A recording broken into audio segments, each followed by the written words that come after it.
بہت بڑی تعداد میں کنسٹیچوئنسیز حلقے ایسے ہیں جہاں فارم 45 اور فارم 46 مطابقت نہیں رکھتے، کیونکہ ہوا یہی نا، کسی کو اگر 10 ووٹ ملے تھے تو ان 10 ووٹوں کو 900 بنا دیا گیا نا، ایک کو 9 بنایا گیا اور ایک 100 کے لیے ایک صفر اضافہ کر دیا گیا۔ تو جب آپ 10 ووٹ کو 900 ووٹ بنائیں گے تو کیا ہوگا؟ جو آپ کا ایگریگیٹ ہے، جو تمام اس پولنگ سٹیشن کے ووٹوں کی کل تعداد ہے، اس میں 890 ووٹوں کا اضافہ ہونا چاہیے۔ تو بہت سے پولنگ سٹیشن ایسے ہیں کہ نیچے اضافہ کرنا بھول گئے، اوپر تو 10 کو 900 کر دیا، لیکن نیچے بھی تو 890 ووٹ بڑھانے تھے، وہ نہیں بڑھائے۔ اسی طرح فارم 46 میں بھی 890 ووٹ آپ کو بڑھانے تھے۔ بہت بڑی تعداد میں حلقے ایسے ہیں کہ وہاں پولنگ سٹیشنز پہ جو قومی اسمبلی کے ووٹ پڑے وہ نظر آتا ہے کہ 95% ہے، جبکہ انہی پولنگ سٹیشنز پہ صوبائی اسمبلی کا جو ووٹ ہے وہ 40%۔ ایک بین الاقوامی ادارے نے اس بات کو تحریر کر دیا ہے، جو چیز ہمارے دلوں میں تھی، ہم جانتے تھے،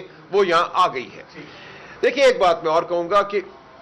اس الیکشن کے بعد جو اس اسمبلی نے جو اس ریگنگ کے نتیجے میں قائم ہوئی، پہلا کام یہ کیا، لوگ ہم سے پوچھتے ہیں آپ نے مقدمے کیوں نہیں اپنے لڑے،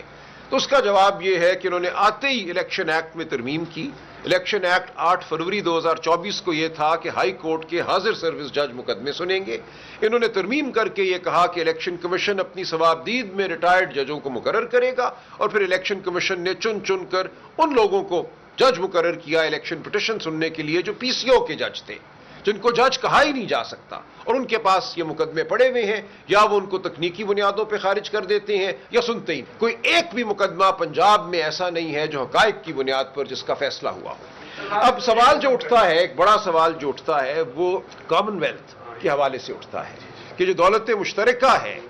اس کا ایک مینڈیٹ ہے، اس کا ایک چارٹر ہے، اس میں یہ دولت مشترکہ میں شامل ممالک میں جب الیکشن ہوتے ہیں تو وہاں ایک آبزرور گروپ، یعنی کہ ایک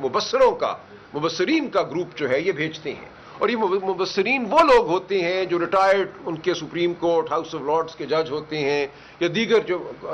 دولت مشترکہ کے ممالک ہیں وہاں کے بہت بڑے عہدے رکھنے والے لوگ ہوتے ہیں، کوئی سابق وزیر اعظم ہوتا ہے، تو اس پائے کے لوگوں کو مبصر بنا کر بھیجا جاتا ہے تاکہ ان کی جو غیر جانبداری ہے اس پہ کسی کو شک نہ ہو۔ اب اس مبصر گروپ نے جو پاکستان آیا تھا، اپنی رپورٹ 8 فروری 2024 کے الیکشن کے حوالے سے 20 نومبر 2024 کو مرتب کر لی تھی، حتمی رپورٹ، اور وہ کامن ویلتھ دولت مشترکہ کے سیکریٹریٹ کو دے دی۔ تو سوال یہ اٹھتا ہے کہ اس رپورٹ کو کیوں چھپایا گیا؟ اب بھی یہ رپورٹ لیک ہوئی ہے، دولت مشترکہ نے باقاعدہ طور پہ شائع نہیں کیا، لیکن اتنا ضرور ہوا ہے کہ اس لیک ہونے کے بعد دولت مشترکہ نے مان لیا ہے کہ انہی کی رپورٹ ہے، انہوں نے اس کو جھٹلایا نہیں ہے۔